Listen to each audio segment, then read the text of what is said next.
बिस्मिल्लाहिर्रहमानिर्रहीम। आज का जो बेसिकली हमारा तरबियती सेशन है, ये बहुत ही अहमियत का भी हामिल है।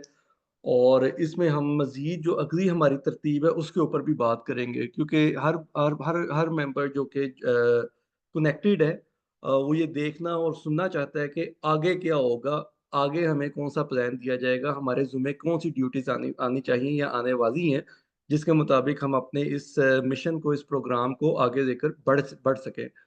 तो इसमें जो ज़रूरी सबसे पॉइंट हैं जो हम बार-बार डिस्कस करते आ रहे हैं कि इस पे हम अपनी मर्ज़ी का टारगेट और अपनी मर्ज़ी के जो चीज़ें हैं, उसमें बहुत ही हमारी कह लें कि कुछ हदूद हैं,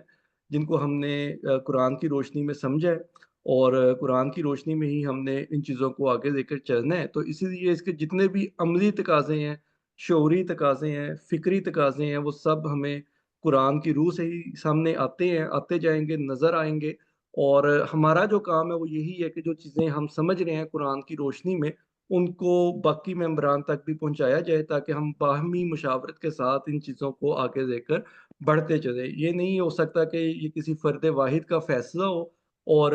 पूरे जो तंज़ीम के लोग हैं उस एक फ़र्द के पीछे ही चलते चले जाएँ। ना ही ये कुरान का तकाज़ा है और ना ही कुरान कोई ऐसी अमली सूरत-ए-हाल पेश करता है। अंबिया किराम के साथ भी यही सिलसिला रहा है कि उन्हें भी जो है पूरा एक टारगेट जो कुरान वही की रोशनी में उन्हें मिलता था, वही की रोशनी में वो चीज़ों को समझते थे और उसके मुताबिक वो अपने साथ लोगों को जोड़ते थे। लोगों में अपना रोल प्ले करते थे और लोगों को उनका रोल बताते थे या समझाते थे। तो ये हर इंसान ने अपने लिए खुद रोल चुनना भी है और खुद उसको उसके लिए तैयार भी करना है। तो आज बेसिकली जो हमारा हदफ है इस सेशन का, वो ये है कि जो इस्तख़लाफ़िल अर्ज़ की एक टर्म हमारे यहाँ बड़ी मशहूर भी है, और कुरान पाक इस पे बड़ा मतलब ज़ोर भी देता है। तो कुरान पाक में इसमें काफ़ी ज़ोर भी दिया गया है इन चीज़ों के ऊपर, और हमें ये अल्लाह ताला के एक वादे के तौर पर नज़र आता है, और वादा अल्लाह ताला का वादा उस अमल को कहते हैं जो कि मुकर्रर होता है, जिसको बदला नहीं जा सकता, लेकिन अल्लाह ने उसका एक कानून दे दिया। जैसे आग से जल जाने का एक कानून है, ये अल्लाह का एक वादा है कि आग में जो भी हाथ डालेगा उसका हाथ जल जाएगा। तो इसी तरह उसमें भी गारंटीड है कि अगर ये अमल किया जाएगा तो ऐसा रिज़ल्ट निकलेगा। इसी तरह इस्तख़लाफ़िल अर्ज़ के हवाले से भी अल्लाह ताला ने सूरह नूर में आयत नंबर 55 में फरमाया है कि वअदल्लाहुल्लज़ीना आमनु मिनकुम व अमिलु स्वालिहाति लयस्तख़लिफ़न्नहुम फ़िल अर्दि कमा इस्तख़लफ़ल्लज़ीना मिन क़ब्लिहिम, कि अल्लाह ने वादा दिया उनको जो तुम में से ईमान लाए और अमाल सालिहा किए,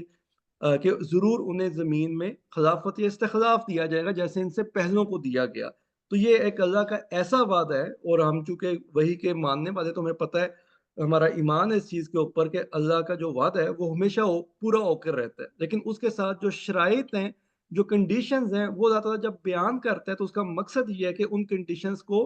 उसके मानने वालों ने पूरा करना है, तो वो वादा पूरा होगा। ऐसा नहीं हो सकता कि हम वो कंडीशन पूरी ना करें और उस वादे की तकमील के ऊपर हम देखें कि ये वादा पूरा होना चाहिए, ऐसा नहीं होता। तो अल्लाह ताला ने बिल्कुल एक सिंपल फ़ॉर्मूला दिया हुआ है, जैसे 2 जमा 2 4 होता है, इसी तरह अल्लाह ताला ने इस्तख़लाफ़िल अर्ज़ का जो फ़ॉर्मूला दिया है, उसमें बताया है कि जो लोग ईमान लेकर आएँगे और अमाल सालिहा करेंगे, ये 2 शराइत अल्लाह ताला ने बड़ी ज़रूरी रखी हैं। ईमान को हमने पिछले सेशन में भी डिस्कस किया था, आज भी हम थोड़ा-सा उस पे थोड़ी रोशनी डालेंगे, लेकिन आज हमारा सबसे जो मेन टॉपिक होगा वो ये कि अमाल सालिहा से क्या मुराद है, और ईमान का और अमाल सालिहा का आपस में क्या ताल्लुक है। और हमारे यहाँ जो इस्लामी निज़ाम की तहरीक नाकाम होती है, उनमें से एक बहुत बड़ी वजह ये होती है कि हम अब इन चीज़ों को जो अल्लाह ताला ने फ़ॉर्मूले के अंदर पेश किए हैं, जो इंग्रीडिएंट्स या जो अज्ज़ा पेश किए हैं, उनको समझने की बजाय अपनी मनमानी से चलना चाहते हैं, और अपनी मनमानी करके हम वो नतीजा देना चाहते हैं, जिसका अल्लाह ने वादा अपने एक तकाज़े के ज़रिए से किया हुआ है, अपने एक फ़ॉर्मूले से तय किया है। हम उस फ़ॉर्मूले को छोड़कर जब अपना फ़ॉर्मूला अप्लाई करते हैं, तो ज़ाहिर-सी बात है, हमें वो नतीजा भी नहीं मिल सकता है जिसका अल्लाह ने वादा किया हुआ है, क्योंकि हम उसका जो उस फार्मूला का जो अल्लाह ने दिया हुआ उस पे अमल नहीं कर रहे। अच्छा, इसको मैं थोड़ा-सा आज रिपीट भी करूँगा, क्योंकि ये बड़ा अहम टॉपिक है हमारा, और जो हमारा तरबियती सेशन जो हमने ये किए हैं, इसमें जो प्लान किया गया था उसकी तरतीब आपके साथ पहले शेयर भी की गई थी, दोबारा भी शेयर कर रहा हूँ यहाँ पे। تاکہ ہماری تھوڑی ریویژن بھی ہوتی جائے، چیزیں ہمیں ازبر ہوتی جائیں۔ میں نے اب تک جتنے سیشن کیے ہیں وہ ایک اوور ویو دینا تھا کہ فریضہ رسالت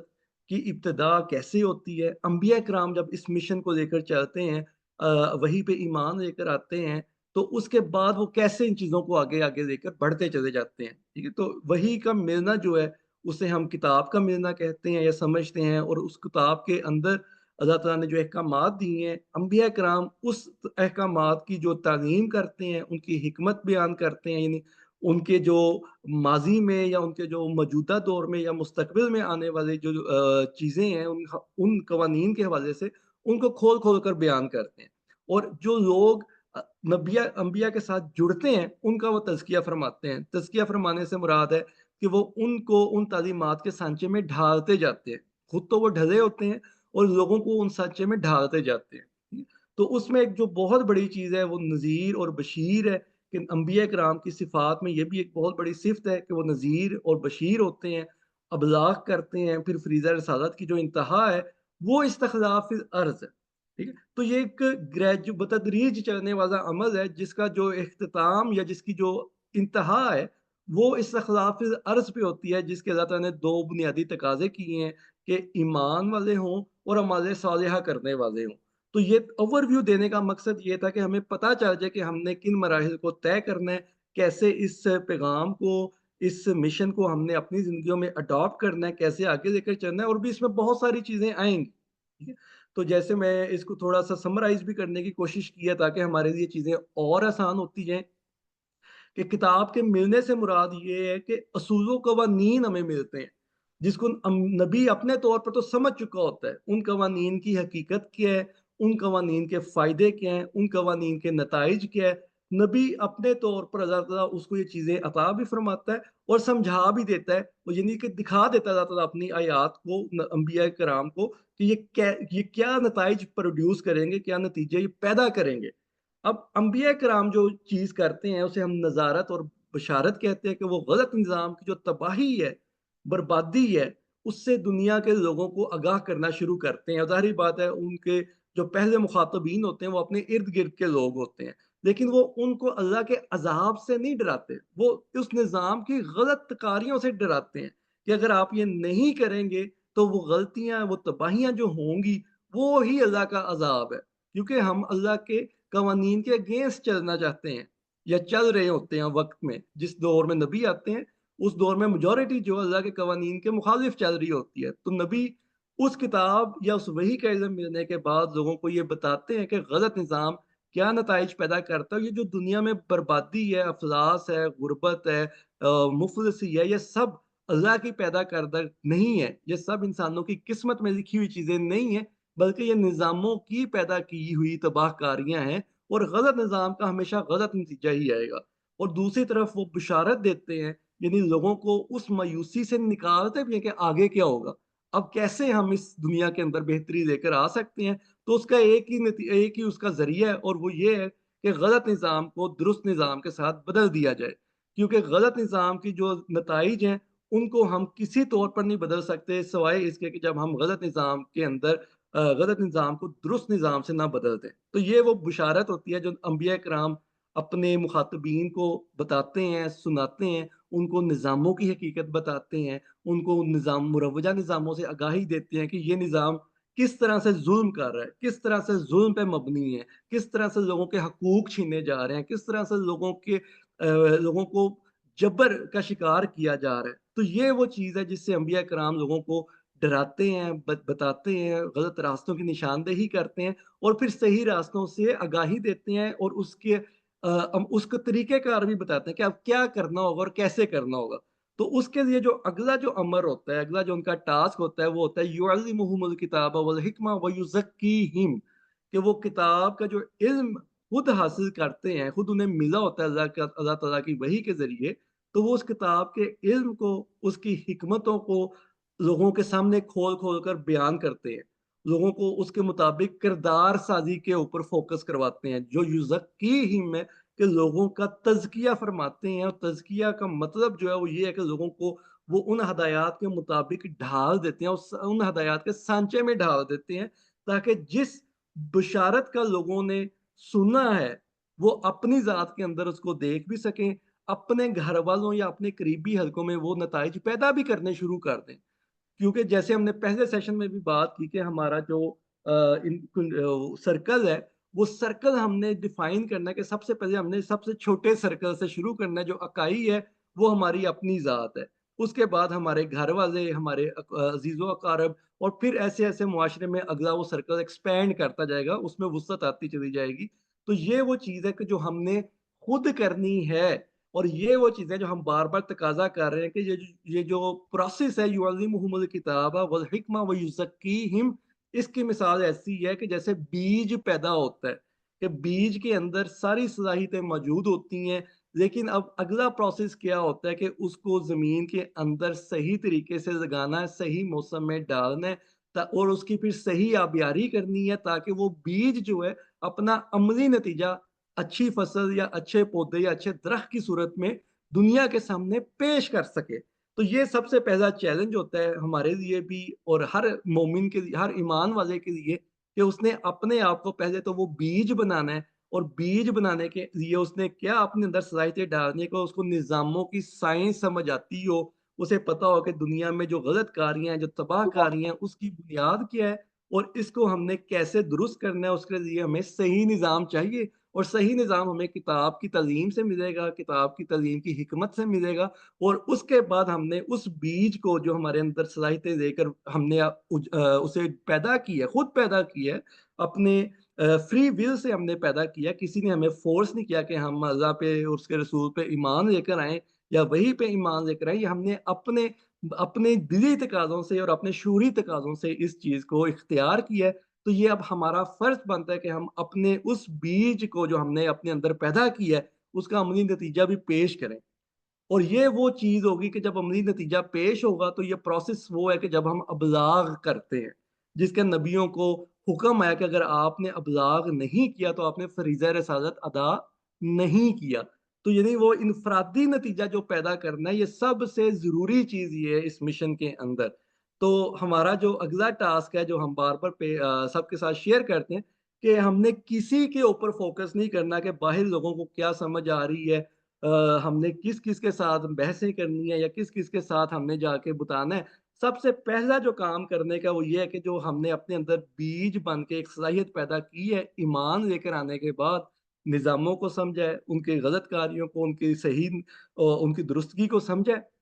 अब उसके मुताबिक हमने सबसे पहले अपनी ज़ात की डेवलपमेंट करके, उसके नताइज अपनी फैमिली, अपने अज़ीज़ो-अक़ारब, अपने हल्का-अहबाब के सामने पेश करने हैं, ताकि लोगों को यकीन आए कि वाक़ई जो बात की जा रही है, वो 100% बरहक है। जैसे नबी करीम सल्लल्लाहु अलैहि वसल्लम के बारे में जो रवायत आती है कि वो पहाड़ पे चढ़ के फरमाते हैं कि क्या तुम मेरी बात का यकीन करोगे अगर मैं तुम्हें कहूँ कि पहाड़ के उस तरफ से एक हमलावर फ़ौज आ रही है? तो लोगों ने उनकी बात का यकीन क्यों किया? क्योंकि उन्हें पता है कि ये सादिक और अमीन है।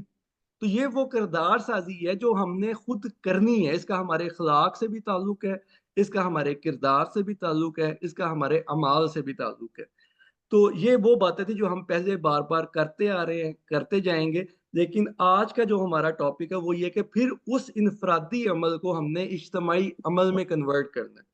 और ये वो चीज़ है कि जिसको हम ईमान और अमाल सालिहा के अंदर हम समझते हैं। और इज्तिमाई अमल का जो नतीजा है, जो अल्लाह ताला फरमाता है कि ये एक बंदे के करने का काम नहीं है, ये पूरी ईमान वालों की जमात के करने का एक इज्तिमाई अमल है। जब वो ये करेंगे, तो उसका लाज़मी नतीजा इस्तख़लाफ़िल अर्ज़ की सूरत में निकलेगा, और उसके लिए हमें कोई बहुत लंबी-चौड़ी प्लानिंग्स करने की ज़रूरत नहीं। सबसे अहम जो चीज़ है वो ये है कि हमने अपने ऊपर काम शुरू करना है। और ये एक चीज़ मैं यहाँ पे ना बार-बार डिस्कशंस में भी बातचीत करता आ रहा हूँ, और आज फिर मैं इसे रिपीट करने जा रहा हूँ कि हमारे यहाँ एक बड़ा गलत तासुर है जी, तबलीगी जमात वाले भी यही काम कर रहे हैं, और उन्होंने आज तक कुछ भी हासिल नहीं किया। फलानी जमात भी यही काम कर रही है, उन्होंने आज तक कुछ भी हासिल नहीं किया। तो मैं किस चीज़ पे फ़ोकस कर रहा हूँ कि हमें कुरान पाक की टर्मिनोलॉजी को समझना भी है और अडॉप्ट भी करना है। हम समझते तो हैं, लेकिन अडॉप्शन से, उसको इख्तियार करने से हम भाग जाते हैं, या उसको अडॉप्ट करने का जो मैकेनिज़्म है हम उसको समझते नहीं हैं और पीछे रह जाते हैं। तो जो तबलीगी जमात कर रही है या कोई भी जमात कर रही है, ہمیں اس سے سروکار نہیں ہونا چاہیے، ان کے نتائج نہیں نکلے تو ہمیں یقین اس بات کو ہونا چاہیے کہ انہوں نے اللہ تعالیٰ کے جو فارمول ہے اس پہ عمل پیرا نہیں کیا، کیونکہ ہمیں اللہ کے وعدے پہ یقین ہے۔ اب میں یہ نہیں کر سکتا کہ میں کہوں جی میں نے تبلیغ یا ابلاغ کا لفظ ہی استعمال نہیں کرنا، بلکہ میں اس کے لیے اپنا کوئی نیا لفظ سوچ کے لے کر آؤں جو کہ قرآن کے اندر ہے ہی نہیں کہیں، یا قرآن اس پہ ڈیپینڈ ہی نہیں کر رہا، کیونکہ قرآن اپنی ایک ٹرمینالوجی کے اوپر انحصار کرتا ہے۔ اس کی ایک وجہ ہے کہ قرآن پاک کی جو ٹرمینالوجی ہے اس میں اتنی وسعت ہے کہ دنیا کی شاید ہی کسی زبان میں اتنی وسعت ہو جتنی وسعت قرآن پاک کی جو لسان عربی ہے اس کے اندر ہے، اور جو الفاظ ہیں قرآن پاک کے وہ اٹ سیلف ایک معجزہ ہیں، وہ ایک ہر لفظ ایک دنیا ہے، ہر لفظ سے آگے ایسے الفاظ بنتے جاتے ہیں، ایسے مناظر بنتے جاتے ہیں، ایسے واقعات ہمیں نظر آنا شروع ہوتے ہیں کہ ہمیں نظر آنا شروع ہو جاتا ہے ایک وقت کے بعد کہ قرآن ہمارے ساتھ باتیں کر رہا ہے، روبرو ہم اس کے ساتھ بات کر رہے ہیں اور ہمیں باتیں سمجھ آ رہی ہیں کہ قرآن ہمارے سے چاہتا کیا ہے، یا اللہ تعالیٰ قرآن پاک میں جو وحی ہے اس کے تھرو ہمارے سے کن چیزوں کا تقاضا کرتا ہے۔ تو یہ تب ہم سمجھیں گے جب ہم قرآن پاک کے ان الفاظ کے اوپر ہی فوکس کریں گے، چاہے وہ لفظ اصلاح ہے یا فلاح ہے یا تبلیغ ہے یا ابلاغ ہے یا کوئی بھی قرآن پاک کا لفظ ہے، تو ہم اس کو اگنور نہیں کر سکتے صرف اس لیے کہ جی چند لوگوں نے اس کا غلط استعمال کیا، یا کسی بھی انسان نے اس کا غلط استعمال کیا تو ہمیں اب اس لفظ کے لیے کوئی نیا لفظ اڈاپٹ کرنا ہوگا۔ یہ بالکل ایک غلط چیز ہے۔ تو یہ وہ چیز ہے کہ جو میں آج کے اس سیشن میں بھی اور بار بار لوگوں کے سامنے پیش کرتا ہوں کہ قرآن پاک کی جو ٹرمینالوجی ہے اس کے اوپر عبور ہونا، اس کو سمجھنا اور اس کو اپنی ذات کے اندر اتارنا اور اس کے مطابق اپنا کردار بنانا، یہ وہ سب سے بڑا چیلنج ہے کہ جس کا اللہ تعالیٰ ہمارے سے تقاضا کرتا ہے، اور اس کا جو اجتماعی عمل ہے وہ پھر ایک جماعت کے تھرو ہوگا۔ اور جماعت کا کیا کام ہے کہ جس بیج نے پھلنا پھولنا اس کے لیے وہ ماحول پیدا کرے، اس کے لیے وہ ذرائع اور وسائل پیدا کرے تاکہ وہ بیج اکیلا نہ رہ جائے۔ تو یہ ہماری کاوش ہے، یہ ہماری کوشش ہے کہ اس تنظیم کے ذریعے، اس جماعت کے ذریعے جو لوگ یا ہم سب میں ہی کمیاں ہیں، ہم سب میں کوتاہیاں ہوتی ہیں، تو ہم آپس میں ڈسکس کریں، آپس میں اپنی کمزوریوں کو بات چیت کریں کہ میں یہ چیز کرنا چاہتا ہوں لیکن میرے آڑے یہ مجبوری آ جاتی ہے، میرے آڑے یہ پرابلم آ جاتی ہے، تو میں اس کا کیا حل کروں۔ تو یہ بھروسہ، یہ اعتماد ہمیں قائم کرنا ہوگا، اور ہمیں اپنی کمزوریوں کے اوپر بات کرنی ہوگی اور اپنی جو طاقت ہے، اپنی جو اسٹرینتھ ہے اس کو جماعت کے کاموں کے لیے پیش کرنا ہوگا۔ تو یہ جو دو کام ہیں یہ بڑے امپورٹنٹ ہیں۔ اچھا، اب دین کا جو ہم نے یہ چیزیں تھوڑی ریپیٹ ہو رہی ہیں کیونکہ یہ بڑا ضروری ہے آج کے سیشن کے لیے کہ وہی پہ مبنی نظام کا، یعنی جس کو ہم دین کہتے ہیں، اس کا عملی نتیجہ کیا ہوتا ہے۔ تو جتنی بھی ہم بات چیت کرتے آ رہے ہیں، ہم قرآن پاک کی آیات کے ساتھ اس لیے کرتے آ رہے ہیں تاکہ ہم اپنے جذبات کو قرآن کے تابع کرنا سیکھیں، کیونکہ یہ بڑا امپورٹنٹ ہے کہ اگر میرے جذبات قرآن کے اوپر حاوی آ گئے تو ہم پھر اپنی منزل سے دور ہوتے جائیں گے۔ تو اس لیے ہم نے قرآن سے ہی سمجھنا کہ دین کیا ہے، اللہ تعالیٰ کے تقاضے کیا ہیں۔ جیسے یہ سورہ الانفطار آیت نمبر 17 سے 19 ہے، اللہ تعالیٰ فرماتا ہے کہ وما ادراک ما یوم الدین، اور تجھے کیا معلوم کہ یوم دین کیا ہے۔ ثم ما ادراک ما یوم الدین، کہ پھر تجھے کیا معلوم کہ یوم الدین کیا ہے، یعنی کہ یہ عربی زبان سے تعلق نہیں، اس کا نتائج کے ساتھ تعلق ہے کہ عربوں کو مخاطب کیا جا رہا ہے، انہوں نے کہا جا رہا ہے کہ تمہیں کیا معلوم کہ یوم الدین کیا ہے، اور پھر تمہیں کیا معلوم کہ یوم الدین کیا ہے۔ کہ عربوں کو یہ عربی نہیں آتی تھی، عربوں کو یہ عربی آتی تھی، لیکن جو دین وہ اخذ کیے ہوئے تھے وہ اور مطالب کے اندر تھا۔ جو قرآن جس دین کو پیش کرتا ہے اس کا مطلب، اس کا مفہوم وہ اللہ تعالیٰ نتیجے کے طور پر ہمارے سامنے پیش کرتا ہے اور فرماتا ہے کہ یوم لا تملک نفس لنفس شیئا والامر یومئذ للہ، کہ اس دن، یعنی کہ جب دین قائم ہوگا جس کو یوم الدین کہا جائے گا، اس دن کوئی انسان، کوئی جان کسی دوسری جان کے اوپر اختیار نہیں رکھے گی، ہر انسان آزاد ہوگا، ہر انسان اپنے اختیار کا مالک ہوگا، لیکن وہ اپنے اختیار، اپنی آزادی کو اللہ کے حکم کے ساتھ جوڑ دے گا۔ وہ یہ نہیں کرے گا کہ میری ذات میری مرضی یا میرا فعل میری مرضی، وہ یہ نعرہ نہیں لگائے گا، وہ یہ جذبات کے ساتھ نہیں جائے گا، بلکہ وہ یہ کہے گا کہ ہاں، میرا جو اختیار اور ارادہ ہے اسے میں نے اللہ کے امر کے مطابق اب طے کرنا ہے۔ تو یہ یوم الدین ہے جو کہ ہم نے قائم کرنا ہے۔ جو یہ یوم الدین ہے جو ہم نے اپنی ذات کے اندر بھی پیدا کرنا ہے اور اپنے معاشروں کے اندر بھی یہ لے کر آنا ہے. تو یہ وہ بنیادی نتیجہ ہے جو ہماری اس کوشش کا پیدا ہونا چاہیے. ٹھیک ہے. تو اس کے لیے پھر وہی بات دوبارہ رپیٹ ہونے جا رہی ہے کہ اس کے لیے انبیاء کرام نے جو پروسیس اختیار کیا وہ یہی تھا. جو کتاب کا ملنا ہے، اصول و قوانین کو سمجھنا، پھر نظاموں کی سائنس کو سمجھنا، نظاموں کی حکمت کو سمجھنا، نظاموں کے اندر جو کمی کوتاہیاں ہیں یا نظام کس طرح سے قائم ہوتے ہیں، کس طرح سے تبدیل ہوتے ہیں، اس کی حقیقت کو سمجھنا، تاکہ وہ لوگوں کو بعد میں بتا سکیں کہ کیا چیز غلط ہے اور کیسے اس کی درستگی ہوگی. وہ میری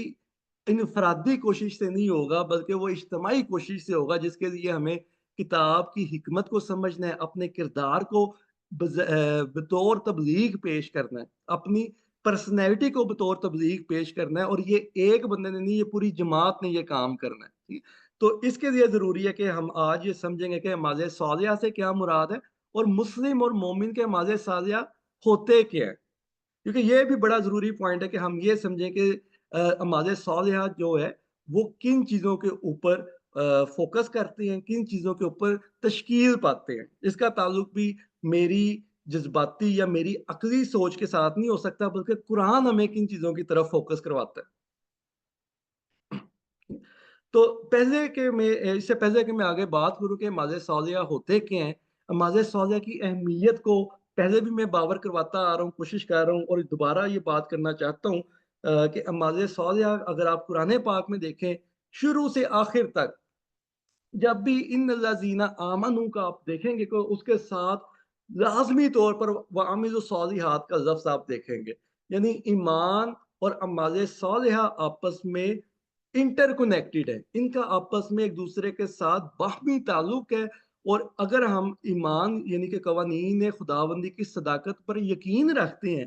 تو ہمیں اپنے عمل کو بھی اسی طرح کر کے صلاحیت بخش کام کرنے ہوں گے کہ ایمان اور عمل لازم و ملزوم ہے. وہ عمال یا وہ ایمان جن کا سرچشمہ دل کا یقین نہ ہو، محض رسم یا عادت کا نتیجہ ہو، جو میکینکلی یعنی کہ میں ایسے ہی ایک عادتاً سرزد کرتا رہوں، اس سے صحیح نتائج مرتب نہیں ہو سکتے. اس کے لیے ضروری ہے کہ ہمارا یقین محکم ہو، جس کو ایمان بالیقین کہا جاتا ہے، کہ ہمیں ایمان بالغیب سے ایمان بالیقین کا سفر اپنے شعور میں طے کرنا ہے سب سے پہلے. ٹھیک ہے. جو ایمان بالغیب ہم لے کر آئے ہیں کہ اللہ تعالیٰ کا جو وعدہ ہے وہ سچ ہے، تو اس کے اوپر ہمیں ایمان بالیقین بھی ہونا چاہیے ہمارے شعور کے اندر. اور اس یقین کے تحت ہم نے اپنے ایمان بالغیب کی کو اپنی ذات میں پیش کرنا ہے عملی طور پر، تاکہ جو لوگ ہمیں دیکھیں ان کو ایمان بالغیب کی بجائے ایمان بالیقین حاصل ہوتا جائے کہ ہاں یہ انسان، یہ جماعت جو بات کہہ رہی ہے بالکل درست یہ بات کہہ رہی ہے. اگر ہمارا عمل زیرو ہوگا تو میں جتنا مرضی میں ایمان لے کر آؤں، میں اور ہم سب یا جتنے بھی لوگ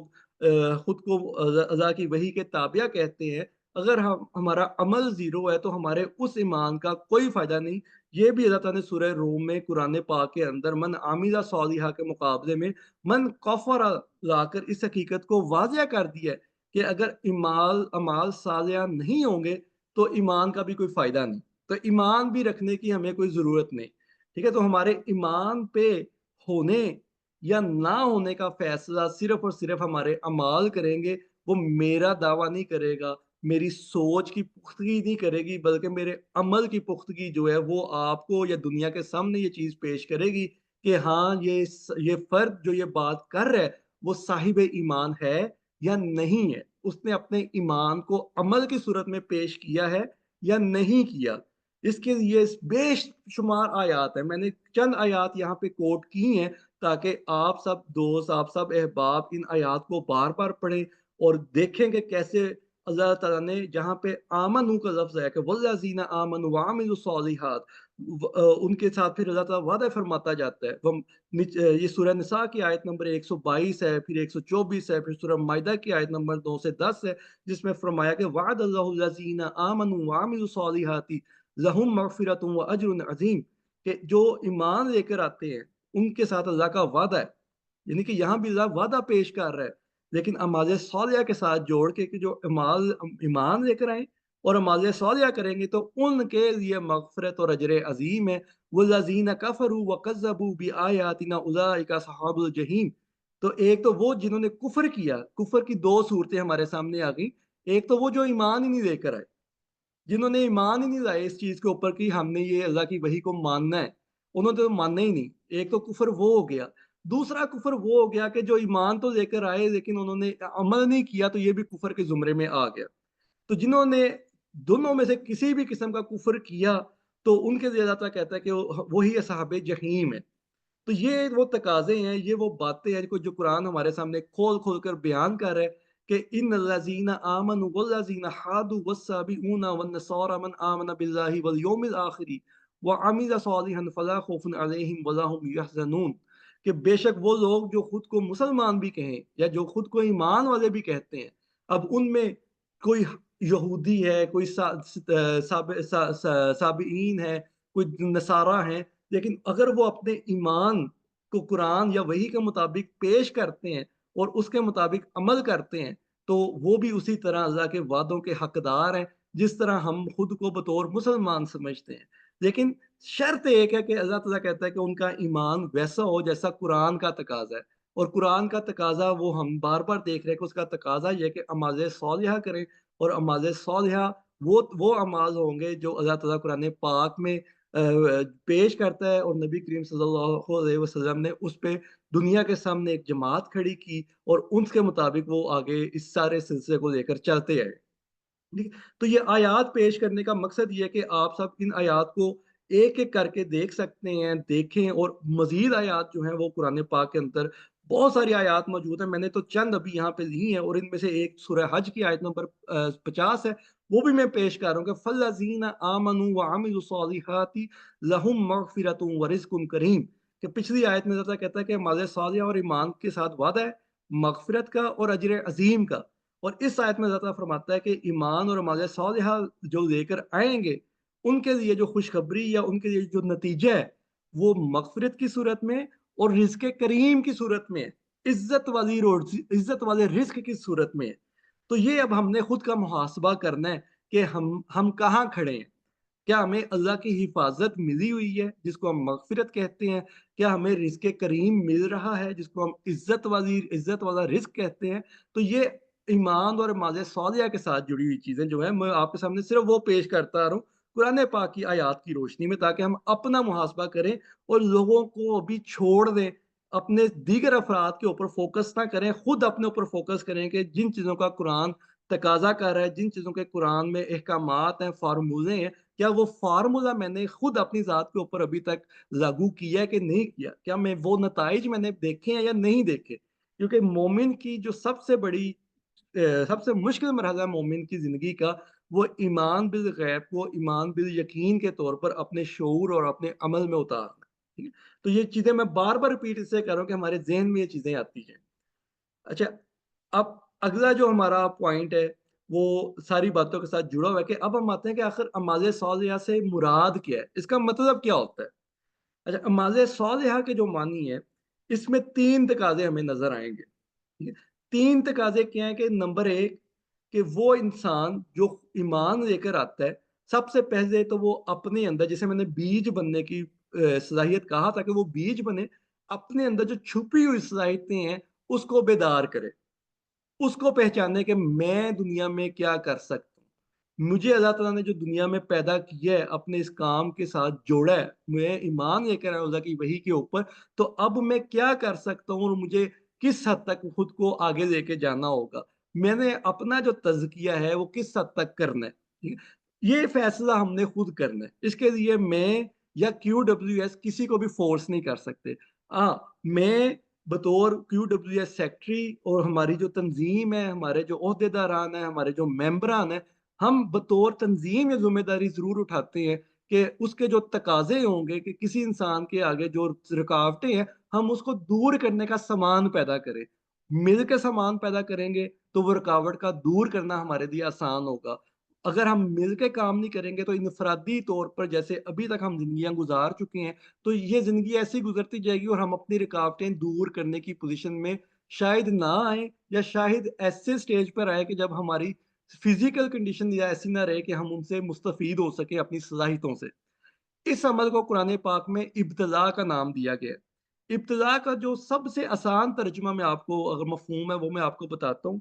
इब्तिला से मुराद है कि अपनी छुपी हुई सलाहियतों को पहचानना, जैसे ये हज़रत इब्राहीम अलैहिस्सलाम के बारे में आयत है, सूरह बकरा की आयत नंबर 124, व इज़ इब्तला इब्राहीम रब्बुहु बिकलिमातिन फअतम्महुन्ना,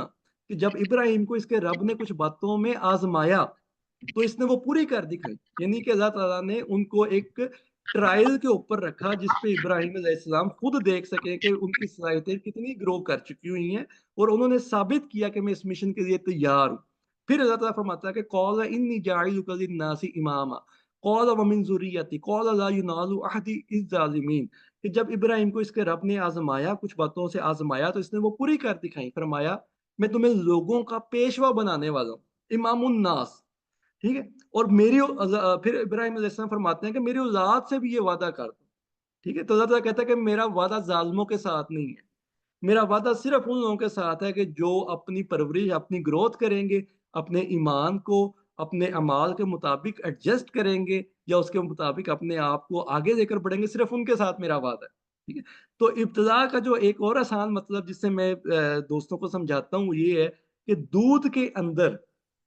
छुपी हुई जो सलाहियत है, उससे हम मलाई भी पैदा कर सकते हैं, उससे हम दही भी बना सकते हैं, उससे हम पनीर भी बना सकते हैं, उससे हम लस्सी भी बना सकते हैं। तो ये सारी सलाहियतें दूध के अंदर मौजूद होती हैं। तो इस छुपी हुई सलाहियतों को अपने फ़ायदे के लिए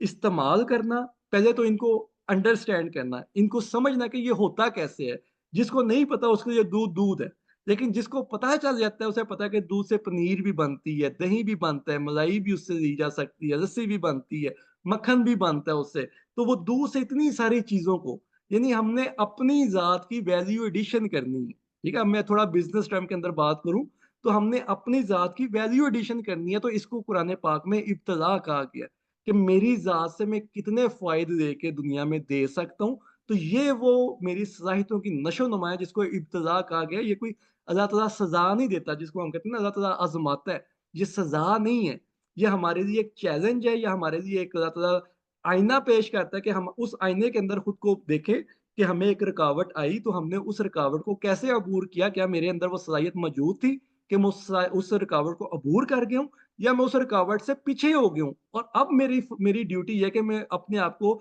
मज़ीद मज़बूत करूँ ताकि मैं उस रुकावट को फ्यूचर में दूर कर सकूँ। तो ये वो अमली प्रोग्राम है जो हमने अपनी ज़ात के लिए तरतीब देना है कि हम सब इब्तिला से गुज़र रहे हैं किसी न किसी तरह से। हमने ये देखना है कि मैं किस रुकावट को अकेला दूर कर सकता हूँ, किस रुकावट के लिए मुझे मदद की ज़रूरत है। तो हमारा जो काम है तंज़ीमी लेवल के ऊपर भी और जमाती लेवल के ऊपर कि वो एक-दूसरे को इस इब्तिला में हम मदद करें, इस ग्रोथ में मदद करें। जिसका जिसका फ़ायदा क्या होगा कि हमारे जो अमाल हैं, ये अब अमाल सौदा का दूसरा तकाज़ा आ गया कि पहले तो हम इंसानी सलाहियतों को ग्रोथ करवाएँ और फिर उससे हम माशरे के अंदर हुस्न और तवाज़ुन कायम करें, जिससे मुआशरे की नाहमवारियाँ दूर हो जाए। इसको अल्लाह ताला हसनात कहता है। तो जो दुआ है रब्बना आतिना फिद दुनिया हसनतुम व फिल आखिरा, तो उसमें जो हसनात हैं, उसमें भी अल्लाह ताला यही फरमाता है कि अगर तुमने वो अचीव करनी है जिसके लिए तुम दुआ कर रहे हो, जिन हसनात की दुआ कर रहे हो दुनिया और आखिरत की, अपने अंदर पहले उसकी सलाहियत पैदा करो। ये ना हो कि तुम माँगते तो हसनात हो, लेकिन तुम्हारा किरदार सय्यिआत वाला हो। यानी ऐसा किरदार हो कि जो तुम्हारी सलाहियतों को कमज़ोर कर दे, तुम्हारी ज़ात को कमज़ोर कर दे, तुम्हारी अक्ल और शऊर की ताकत को कमज़ोर कर दे, तुम्हें दुनिया में पीछे छोड़ जाए। ये सय्यिआत हैं जिसको कुरान कहता है कि हसनात से दूर कर सकते हो। लेकिन हसनात तक जाने के लिए हमें अपने अंदर एक्स्ट्रा ऑर्डिनरी सलाहियतें पैदा करनी होंगी और ज़्यादा से ज़्यादा सलाहियतें पैदा करनी होंगी। और उसका नतीजा क्या निकलेगा कि हमारा जो अमल होगा वो अहसन अमल होगा। क्योंकि हमारे सौलिया का जो तकाज़ा है वो ये है कि अगर आपके अंदर सलाहियतें पैदा हो चुकी हैं और आप वो काम भी कर रहे हैं, तो आपने अब जो उसके अमली तकाज़े हैं, वो ज़माने के हिसाब से तय करने हैं। ये वो पॉइंट है अहसन अमल का जिसको हमने बाहमी मुशावरत से तय करना है कि जी आज के दौर के अंदर सबसे बेहतर रास्ता क्या है हसनात करने का। इसके अंदर ये नहीं हो सकता कि मैं 1970 की जो पॉलिसीज हैं उसको अडॉप्ट करूं, बल्कि जो 2024 2025 के अंदर जो मैकेनिज्म मौजूद है, जो एडवांसमेंट मौजूद है, जो टेक्नोलॉजी मौजूद है, उसके मुताबिक हमने तय करना है कि जी अब हमने अपने अमाल को, अपनी सलाहितों को जदीद तकाज़ों के साथ कैसे हम आहंग करते हुए कवानीन खुदाबंदी के मुताबिक अपने अमाल को तरतीब देनी है, जिससे बेहतरीन अमल पैदा हो। एहसन अमल का मतलब है बेहतरीन अमल, जिसको आम जुबान में स्मार्ट वर्किंग कहा जाता है। तो एहसन अमल, इसका मुकाबला कसरत अमल से किया जाता है कि कसरत अमल से मुराद ये होता है कि हम बहुत ज़्यादा काम करें, लेकिन उसका वो नतीजा ना पैदा हो। जैसे एक मज़दूर कसरत अमल करता है, वो बहुत ताकत का काम करता है, वो बहुत मुशक्कत का काम करता है, वो बहुत ज़्यादा काम करता है, लेकिन वो अपनी ज़िंदगी में खुशगवारी नहीं पैदा कर पाता। उसकी वजह क्या है कि वो अपनी सलाहियतों को उजागर नहीं करता, जदीद तकाज़ों के मुताबिक उसको इस्तेमाल नहीं करता, नई टेक्नोलॉजी के साथ नहीं जुड़ता, ऐसे काम नहीं सीखता जिससे वो ज़्यादा आसानी से ज़्यादा तरक्की कर सके,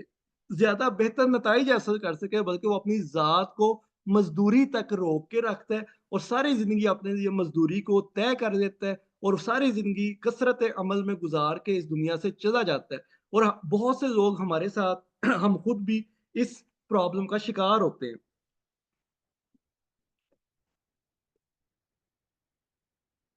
कि हम सुबह से शाम, शाम से रात और पूरी ज़िंदगी हम मुशक्कत करते हैं, मुशक्कत उठाते हैं, लेकिन हमारी ज़िंदगी में वो नताइज नहीं पैदा होते, क्योंकि हम ये नहीं समझ पाते कि हमने एहसन अमल करना है, हमने कसरत अमल हमारे लिए लाज़मी नहीं है। कुरान पाक में एहसन अमल का हुक्म आया है। तो अमाल सालिहा के अंदर अब आपको पता चल गया कि 3 इसके अज्ज़ा हैं कि सबसे पहले अपनी सलाहियतों को पहचानें, उनको ग्रो करें, उनकी नशो-नुमा करें, उनको हसनात के अंदर कन्वर्ट करें। देखें कि आपकी सलाहियतों से मुआशरे के अंदर कोई बेहतरी पैदा हो सकती है।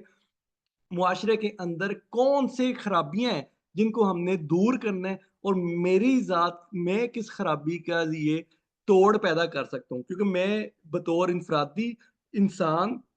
हर बुराई का मुकाबला नहीं कर सकता, इसलिए जमात की ज़रूरत पड़ती है। अंबिया इकराम को भी जमात की ज़रूरत इसलिए पड़ती है कि उनके पास एक गुलदस्ता मौजूद हो। वो गुलदस्ता क्या करेगा कि हर साहिब किरदार, हर साहिब ईमान जो उसमें है, किसी न किसी बीमारी, मुआशरती बीमारी, किसी न किसी मुआशरती बुराई है, उसके सामने डट के खड़ा हो जाएगा।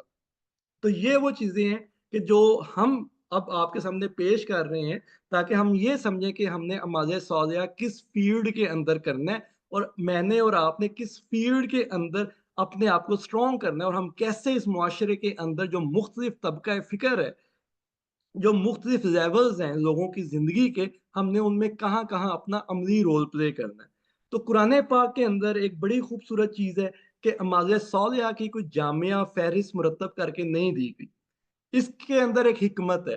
वो हिकमत ये है कि जैसे हमने बात की कि हर मुआशरे के अंदर जो तकाज़े हैं वो चेंज होते जाएँगे। तो इसलिए कुरान ने कोई ऐसा अमल पेश नहीं किया जो कि आने वाले वक़्त में लोगों को पता चले कि ये तो पॉसिबल नहीं है। तो अब हम ये कैसे करें? तो कुरान पाक के अंदर अल्लाह ताला ने पूरी वही के अंदर ये हिकमत रखी हुई है कि अल्लाह ताला ने असूल और कवानीन दिए हैं, और उनका अमली तरीक़ेकार लोगों के ऊपर और हालातों वाक़यात के ऊपर छोड़ दिया कि आप खुद फ़ैसला करेंगे कि आज के दौर के अंदर हमने कौन से चीज़ें कैसे तय करनी है। तो कुरान पाक के अंदर ये ख़ुसूसियत है कि इसमें क़यामत तक की चीज़ों का ज़िक्र है, क़यामत तक के लोगों को ये मुख़ातिब कर रहा है। तो इसीलिए अल्लाह ताला ने इसके अंदर अमाल सालिहा की कोई ख़ास तरतीब नहीं दी। अमाल सालिहा की तकरार आपको नज़र आएगी, लेकिन उन अमाल की तकरार आपको नज़र नहीं आएगी। तो ये वो चीज़ है जो हमने अब समझनी है कि अमाल सालिहा बेसिकली हमारे ईमान के साथ मशरूत है, और ईमान के क्या हमारे से तकाज़ा करता है कि हम अपनी ज़ात की नशो-नुमा करें, और उसके लिए हमारा करैक्टर होना चाहिए। इस चीज़ को हम किरदार साज़ी कहते हैं, करैक्टर बिल्डिंग हम इसको कहते हैं। तो करैक्टर बिल्डिंग से मुराद ये है कि हम अपने मुआशरे के लिए बेनिफिशियल हो जाएँ, हम अपने मुआशरे के लिए फ़ायदेमंद हो जाएँ। जो बात हम यहाँ पे करते आ रहे हैं कि हमारा अमल जो है वो हसनात पे मुतय्यन हसनात पे मुतय्यन हो, वो हसनात पैदा करे मुआशरे के अंदर, और वो सबसे बेहतर अमल हो। हमारे जैसा अमल मुआशरे के अंदर और करने वाले कम ही लोग मौजूद हों।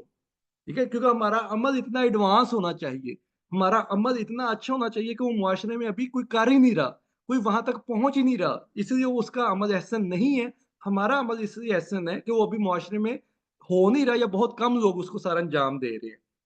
ठीक। तो यहाँ वो सवाल अब आएगा कि अमाल सालिहा का एक मुस्लिम और मोमिन को कैसे पता चलेगा? ठीक है? तो ये 3 तकाज़े तो मैंने यहाँ पे आपके सामने पेश किए। इब्तिला, हसनात और एहसन अमल की टर्मिनोलॉजी के अंदर इसके मज़ीद कुछ तकाज़े हैं। उसके लिए हम वापस आएँगे ईमान के ऊपर कि सबसे पहले हमने ईमान को समझना है कि हम ईमान लेकर किस चीज़ पर आ रहे हैं, क्योंकि ईमान ही हमारा विज़न है। ईमान बेसिकली विजन को कहते हैं कि हमें ईमान बिल गैब उस विजन को हम कह रहे हैं जो हमने देखा नहीं हुआ, महसूस नहीं किया हुआ, लेकिन हमारे शऊर के अंदर हमें आंखें बंद करें तो हमें वो अमल नजर आता है, वो नताइज नजर आते हैं, वो दुनिया नजर आती है जो कि हमारे सामने मौजूद नहीं है। तो ये वो ईमान बिल गैब है जिसका कुरान तकाजा करता है। और उसके अंदर क्या आता है कि हम अल्लाह के असूलों, अल्लाह के कवानीन पर ईमान लेकर आए, अल्लाह के मलाइका पर ईमान लेकर आएँ, कुतुब पर, रिसालत पर और आखिरत पर ईमान लेकर आएँ। और इस सब की तफसील मैं पिछले सेशन में बयान कर चुका हूँ। यहाँ बात करने का मकसद ये है कि ईमान के बगैर अमली अमाल की सूरत हाल मुकम्मल नहीं है और अमाल सालिहा के बगैर ईमान मुकम्मल नहीं है। तो ईमान कामिल जिसको हमारे यहाँ कहा जाता है जी, ईमान कामिल हासिल करें, वो सिवाय अमाल सालिहा को करने के ईमान कामिल पैदा नहीं हो सकता। और अमाल सालिहा सिर्फ़ और सिर्फ़ वो होंगे जो वही के तकाज़ों को पूरा करेंगे। और वही के तकाज़े क्या कहते हैं कि मुआशरे के अंदर खुशगवारियाँ पैदा करो। इसकी मैंने चंद मिसालें आप लोगों की खातिर यहाँ पे नोट डाउन की हैं ताकि हम ये देखें कि जो हमारा प्रोफ़ेशनल वर्क है, जो हमारा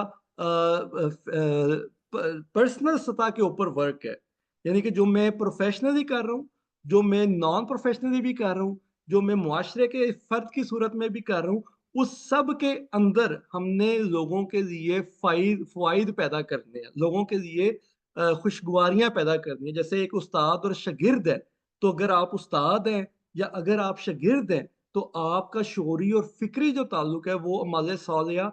तब बनेगा जब आप कुरान के उन तकाज़ों को पूरा करेंगे जिसमें हमारा इब्तिला भी हो रहा है, हमारी इनफ़रादी सलाहियतें भी बढ़ रही हैं, हम मुआशरे के अंदर खुशगवारियाँ भी पैदा कर रहे हैं और हम एहसन अमल भी कर रहे हैं। यही वो मरहला है डॉक्टर और मरीज़ का भी, जिसमें हमारा एक जिस्मानी ताल्लुक होता है कि वो हमारा इलाज करता है। तो कामयाब डॉक्टर भी वही होगा जिसके अंदर जदीद टेक्नोलॉजी को अडॉप्ट करने की सलाहियत होगी, जिसके अंदर वो इब्तिला क्या है बेसिकली कि वो जो डिग्रियाँ करता है, वो जो कोर्सेज़ करता है, वो इब्तिला कर रहा है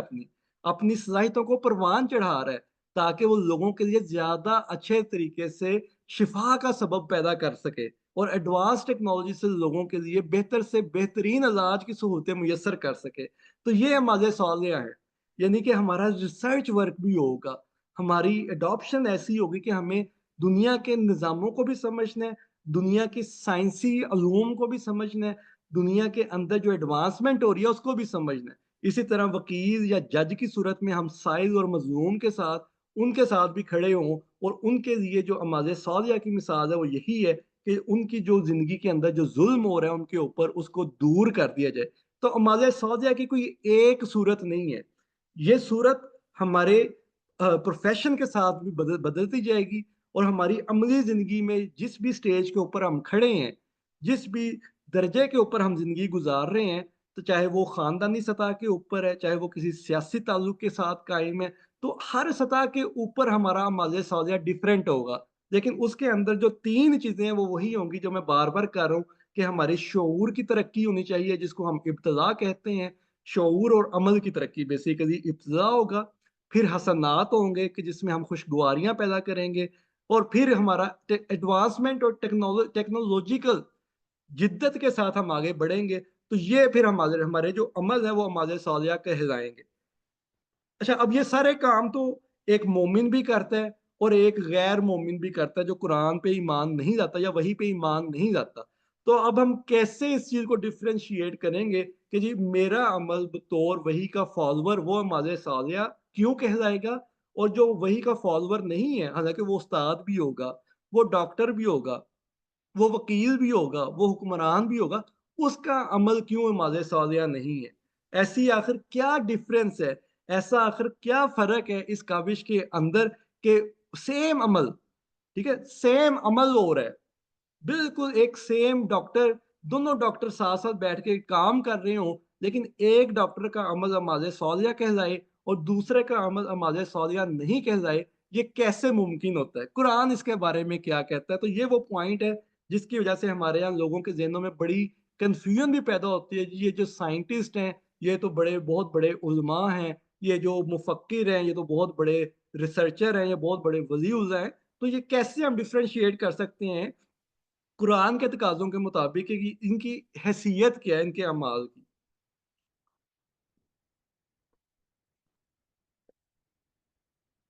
इसके लिए मैं ये स्लाइड्स पेश कर रहा हूँ जो हमने लास्ट सेशन में की थी कि अमले सालिहा 3 कैरेक्टरिस्टिक के साथ हैं जो बार-बार रिपीट हो रही हैं कि हमने अपना शऊरी और अमली इर्तिका करना है जिसको इब्तिला कहा जाता है। फिर हमने मुआशरे के अंदर खुशगवारियाँ पैदा करनी है। फिर हमने मुआशरे के अंदर एहसन अमल करना है। अब ये तीनों काम एक गैर मोमिन भी कर रहा होता है। लेकिन एक मोमिन जो है, उसके कामों का फ़र्क ये होगा कि वो उस निज़ाम की तरतीब के लिए ये काम करता है जो अदल, एहसान, शुक्र, अमर बिल मारूफ और नही अनिल मुनकिर पे मुश्तमिल होगा। ठीक है? इस निज़ाम को हम पहले समझ चुके हुए हैं। कि हमारा अमल अगर अदल के तकाज़ों को पूरा करने के लिए मुआशरे के अंदर होगा, एहसान करने के लिए होगा, शुक्र करने के लिए होगा, अमर बिल मारूफ और नही अनिल मुनकिर के लिए होगा, तो वो अमाल सालिहा कहलाएगा। जबकि एक गैर मोमिन का अमल, वो अच्छा अमल तो कर रहा होगा, लेकिन उसको इस चीज़ की कोई तकलीफ़ नहीं होगी कि मुआशरे के अंदर गैर मुनसिफ़ाना अदल है। उसको इस चीज़ की कोई तकलीफ़ नहीं होगी कि इंसानी ज़ात का इस्तेहसाल हो रहा है। उसको इस चीज़ की कोई तकलीफ़ नहीं होगी या वो इसके लिए कोई काम नहीं करेगा कि मुआशरे के अंदर कुफ़र हो रहा है और लोगों ने अपने मफ़ादात के लिए लोगों इंसानियत का कत्ल किया हुआ है। उसको इस चीज़ से कोई दिलचस्पी नहीं होगी कि मुआशरे के अंदर अखलाकियात, समाजियात की क्या हालत है। लोगों की अखलाकियात, फैमिली वैल्यूज़ किस हद तक गिर चुकी हुई हैं, उसको इस चीज़ से गरज नहीं होगी। उसका अच्छा अमल क्यों होगा कि वो दुनिया की दौड़ में आगे बढ़ता जाए, वो मादी तरक्की हासिल करता जाए, उसको ज़ात की नशो-नुमा से कोई ताल्लुक नहीं होगा। जो स्लाइड आपको याद होगा हमने पहले दिन भी समझी थी कि जो मकसद हयात है, वो डिफ़ाइन कर देता है कि हम ईमान के मुताबिक ज़िंदगी गुज़ार रहे हैं, हमारे अमाल कुरान के अमाल के मुताबिक हो रहे हैं, कुरान के तकाज़ों के मुताबिक हो रहे हैं या नहीं हो रहे, कि मेरा अगर मकसद हयात ये है कि मैंने सिर्फ़ दुनिया की आसाइशें हासिल करनी है, मादी तरक्की करनी है और बाकी मुझे लोगों के मामलात से कोई गरज नहीं है, तो ये गैर कुरानी मकसद हयात है। कुरान का जो मकसद हयात है वो ये है कि हर इंसान अपनी ज़ात की नशो-नुमा करे और वो नशो-नुमा तब होगी जब वो अदल, एहसान, शुक्र, अमर बिल मारूफ और नही अनिल मुनकिर के ऊपर चलेगा। ये कम से कम 4 बुनियादी तकाज़े हैं जो कुरान करता है कि हमारा जो मकसद हयात है, वो इन तकाज़ों को पूरा करे। हमारी जो ज़ात की नशो-नुमा है, वो इन तकाज़ों के मुताबिक हो, तो फिर उसको हम अमाज़ सालिहा कंसीडर कर सकते हैं कुरान के मुताबिक, मेरे मुताबिक नहीं, कुरान के मुताबिक। अगर तो उस इंसान को वो नेक अमल कर रहा होगा, लेकिन वो गैर मुनसिफ़ाना अदल के ऊपर कायम मुआशरे के ऊपर चल रहा है, उसे कोई परवाह नहीं है कि ये निज़ाम बदलना चाहिए। उसे कोई परवाह नहीं है कि इंसानी ज़ात का इस्तेहसाल हो रहा है, इंसानियत का इस कत्ल हो रहा है, कुफ़्र किया जा रहा है, मुआशरे के अंदर लोग मफ़ादात को समेट कर अपने तक महदूद रखे हुए हैं और अखलाकियात की पस्ती, फैमिली वैल्यूज़ का जनाज़ा निकल चुका हुआ है। और जिसकी मैं सिंपल मिसाल कह देता हूँ कि आज व्यूज़ के चक्कर में, व्यूअरशिप के चक्कर में गैर अखलाकी और गैर पस्त तरीन मवाद फ़ेसबुक या यूट्यूब के ऊपर पेश कर दिया जाता है। चाहे वो कोई मुस्लिम है, चाहे वो कोई गैर मुस्लिम है, उसका मकसद क्या है जी, ज़्यादा से ज़्यादा व्यूज़ आ जाए, ताकि मुझे ज़्यादा से ज़्यादा फ़ाइनेंशियल बेनिफिट मिल सके। तो ये वो चीज़ें हैं कि जिसको हमने एड्रेस करना है, तो फिर हमारे माज़े सालिया की लिस्ट में आएँगे। अदरवाइज़ मुझ में और एक गैर मोमिन के अंदर भी कोई फ़र्क नहीं है कि अगर मैं भी इन्हीं तकाज़ों के ऊपर काम कर रहा हूँ कि गैर मुनसिफ़ाना अदल के ऊपर काम कर रहा हूँ, कुफ़राने नेमत कर रहा हूँ, इंसानी इस्तेहसाल कर रहा हूँ اور اپنے طور پر میں چند چیریٹیبل ورک کر رہا ہوں یا اپنے طور پر میں کچھ اچھے کام کر رہا ہوں یا اپنی ذات کے لیے مادی ترقی حاصل کر رہا ہوں، تو وہ اعمال صالحہ کنسیڈر قرآن اس کو نہیں کرتا، ٹھیک ہے؟ تو مومن کی جو دنیا میں حیثیت ہے اس کو آپ سمجھ لیں کہ اللہ تعالیٰ فرماتا ہے سورہ آل عمران میں آیت نمبر 110 میں کہ کنتم خیر امت اخرجت للناس تأمرون بالمعروف وتنہون عن المنکر وتؤمنون باللہ ولو آمن اہل الکتاب لکان خیرا لهم منہم المؤمنون واکثرهم الفاسقون، کہ تم بہتر ہو اس لیے کہ تمہیں سب امتوں کے اوپر تمہارا اخراج کیا گیا ہے تاکہ تم لوگوں کے سامنے بھلائی ظاہر کرو، اس کو معروف کرو، اور جو برائی ہے جس کے معاشرے کے اندر پست نتائج نکلتے ہیں،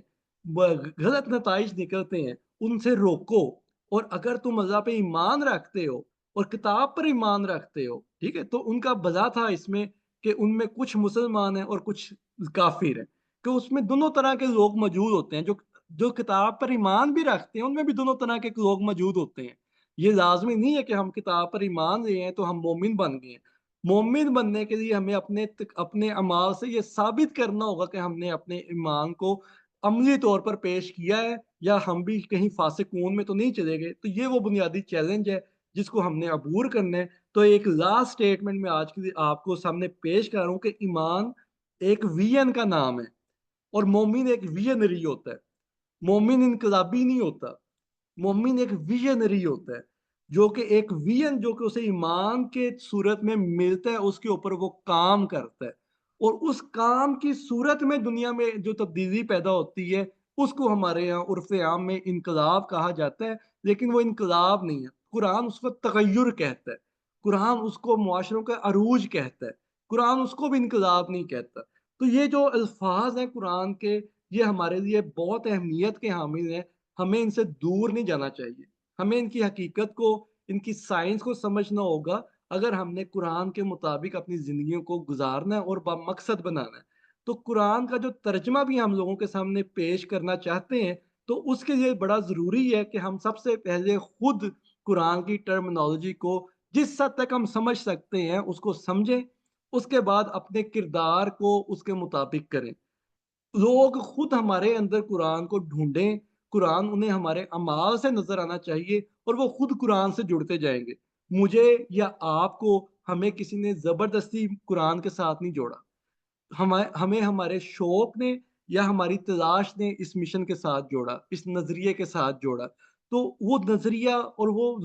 تلاش جو ہے بہت سے لوگ کرتے آ رہے ہیں، کرتے جائیں گے، یہ تلاش چلتی جائے گی، اور جو تبدیلی کا عمل ہے اس کے لیے اکثریت نہیں چاہیے۔ پورا قرآن آپ پڑھ کے دیکھ لیں، اللہ تعالیٰ فرماتا ہے قرآن پاک میں جگہ جگہ پہ کہ بے شک جو اکثریت ہے وہ ایمان نہیں لائے گی، لیکن جو اقلیت ہے وہ اتنی طاقتور ہو جاتی ہے ایمان اور اعمال صالحہ کے ساتھ کہ اللہ تعالیٰ پھر کہتا ہے کہ پھر ان کے ساتھ وعدہ ہے کہ ان کو جو ہے استخلاف الارض ملے گا، جہاں سے آج ہم نے اس سیشن کا سٹارٹ کیا ہے وہاں پہ میں آپ کو لے کر آ رہا ہوں کہ اللہ تعالیٰ کہتا ہے کہ اس کے لیے اکثریت اور اقلیت جو ہے وہ میٹر نہیں کرتی، وہ اہمیت نہیں رکھتی۔ اہمیت کس چیز کی ہے کہ ہم ایمان لے کر آئیں، اس کے عملی تقاضوں کو سمجھیں، اس کے اوپر اپنی ذات کو ڈھالیں، اور پھر جو اس ذات کے ڈھلنے سے ہمارے صالحہ پیدا ہوں گے تو وہ آٹومیٹیکلی ہمیں اس نتائج کی طرف لے کر جائے گا جس کا ہم خواب دیکھتے ہیں یا جس کو ہم حاصل کرنا چاہتے ہیں دنیا کے اندر بھی، جس سے ہم زیادہ سے زیادہ لوگوں کو مستفید کر سکیں۔ کہ ہمارا استخلاف الارض کا بھی مقصد یہ نہیں ہے کہ ہم اپنی پاور شو کریں، ہمارا استخلاف الارض کا مقصد یہ ہے کہ ہم زیادہ سے زیادہ لوگوں کو قرآن کا یا جو وحی کا جو پیش کردہ کنسیپٹ ہے انسانی ذات کی نشو و نما کا، جس سے ہر انسان اس دنیا کے بعد آنے والی دنیا میں اپنی ذات کو بہتر سے بہترین حالت میں گرو کر دیکھ سکے، بہتر سے بہترین زندگی کی صورت میں ڈھال سکے۔ تو ہماری خواہش یہ ہے کہ ہمارا جو استخلاف الارض ہے وہ ہمیں اتنا جو ان پاور کرے کہ ہم زیادہ سے زیادہ لوگوں کو اس جہنم کی زندگی سے نکال کے اس جنتی زندگی کے اندر ڈال دیں جس کا قرآن میں جگہ جگہ ذکر کیا جا رہا ہے۔ تو یہ آج کا ہمارا سیشن تھا جی، جس میں ہمارا جو ہدف ہے وہ یہ ہے کہ استخلاف الارض کو ہم نے سمجھا کہ اس سے کیسے ممکن ہے، لیکن اس کی جو شرط ہے وہ اعمال صالحہ سے ہو کے گزرتی ہے، اور اعمال صالحہ ایمان کے ساتھ مشروط ہے، ईमान नमाज़ सालिया के साथ मशरूत है और नमाज़ सालिया जो है वो 3 चीज़ों के साथ मशरूत है जिसको हम बार-बार डिस्कस कर रहे हैं कि मेरी अपनी फ़िज़िकल और स्पिरिचुअल जिसको हम स्पिरिचुअल कह दें या शऊरी या दुनिया में जो एजुकेशन है उसमें हम कितनी एडवांसमेंट कर रहे हैं अपनी ज़ात के अंदर, अपनी सलाहियतों के अंदर और उससे हम क्या नताइज पैदा कर सकते हैं। उस नताइज को खुशगवार होना चाहिए मुआशरों के लिए। तो हमें ये देखना है कि मुआशरे के अंदर कौन-सी बुराइयाँ आम हैं, कौन-सी खराबियाँ हैं और हम उनको कैसे इलाज कर सकते हैं। हमारा काम भी मुआलिज का काम है। हमारा काम भी मुबल्लिग का काम नहीं है ज़्यादा, मुआलिज का काम ज़्यादा है। मुबल्लिग बन के हमने अपना किरदार पेश करना है और फिर मुआलिज बन के हमने मुआशरे की जो तशख़ीस की है, उसका इलाज करना है। ताकि जो एहसन अमल हम करने जा रहे हैं या हमारे थ्रू हो रहा है, उसका जो अमली नतीजा है, जन्नत की ज़िंदगी दुनिया में भी और आखिरत में भी, वो हमारे लिए भी हो जाए और हमारे साथ जो लोग जुड़े हुए हैं या हमारे अंडर जो लोग रह रहे हैं, वो भी उस जन्नती ज़िंदगी से जिस हद तक मुस्तफ़ीद हो सकते हैं, मुस्तफ़ीद होते जाएँ। तो बहुत शुक्रिया आप सबकी तवज्जो का, आप सबके वक़्त का। तो आप लोग इस बारे में अपनी फ़ीडबैक भी दें, अपनी राय भी दें। मज़ीद कोई इज़ाफ़ा करना चाहते हैं इसमें वो भी ज़रूर शेयर करें। बहुत शुक्रिया आप सबका।